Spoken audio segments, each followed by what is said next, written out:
Now come over what will happen when we will place that very rod in an electric field, in a constant electric field E. Then you can say ki as we have placed different electrons, we have placed our rod in an electric field, it means that we have placed different electrons in an electric field. So all electrons will experience force F equal to Q into E, means E into E. And this very force should be opposite to the field.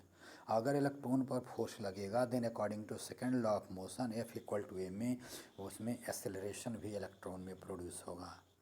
It means that we can write F equal to ma, which is equal to q into E. So acceleration possessed by different electrons will be equal to q into E by m, and this very acceleration will be opposite to the direction of field. जिस direction में field होगा उसके opposite direction में होगा. So in vector form we can write A will be equal to minus QE by m. Now think over. Now come हो any particular time T, किसी particular time T पर हम लोग velocity निकाल रहे हैं. शुरू में वेलोसिटी जो है without field u1 u2 u3 u4 ऐसे है वेलोसिटी. अब हम लोग जो है उसको किसी पर्टिकुलर टाइम में डिफरेंट इलेक्ट्रॉन्स का वेलोसिटी निकालेंगे. तो अब जो मोशन होगा that will be in electric field. It mean that motion will be accelerated. तो जो है क्वेश्चन है दिस कि what will B their velocity at time T, right. तो अब लेटस सपोज कि जो है हम लोग एक करके जो हम लोग इलेक्ट्रॉन करेंगे. मान लो लेटस सपोज हम लोग एक ith पार्टिकल है उस पर चल रहे हैं कि जो है अगर t टाइम पर हम लोग उसका वेलोसिटी निकालने जा रहे हैं ith पार्टिकल का, then what will be velocity, then we should use formula v equal to u plus a t. तो ith पार्टिकल का क्या लिख दोगे, velocity of ith particle at time t क्या हम लोग लिखेंगे, v i will be equal to u i plus a t. But A will be equal to minus QE by M because A and E both are opposite to each other, right. अब time हम लोग कब निकालने जा रहे हैं, तो let us suppose हम लोग यह कह रहे हैं टी टाइम के पहले, ध्यान से देखना, टी टाइम के पहले जो है टी टाइम से टी आई टाइम पहले इस इलेक्ट्रॉन का कॉलिजन हुआ था. ध्यान से सुनना, यहाँ पर थोड़ा सा कंटेंट ट्विस्ट है.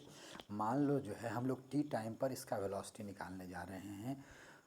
अब इमेजिन यह करो कि जो है कि मान के चलो कि जो है इस इलेक्ट्रॉन का टी आई टाइम जो है पहले इसका कॉलिजन हुआ था और उस समय वेलोसिटी इसका मान लो कि यू आई था, राइट. अब टी आई टाइम बीत चुका है, एक्सेलरेटेड मोशन का.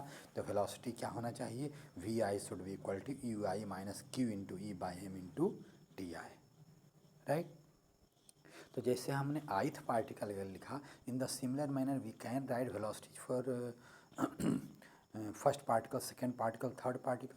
तो क्या लिखना चाहिए, v one equal to u one minus q into e by m into t one. T one हम लोग ले रहे हैं, इसमें इमेजिन यह कह रहे हैं कि लेट अस सपोज इस फर्स्ट पार्टिकल का जो है टी वन टाइम के पहले, टी टाइम से T1 टाइम के पहले इसका कॉलिजन हुआ था और उसमें इसका वेलोसिटी जो है इनिशियल वेलोसिटी u1 था.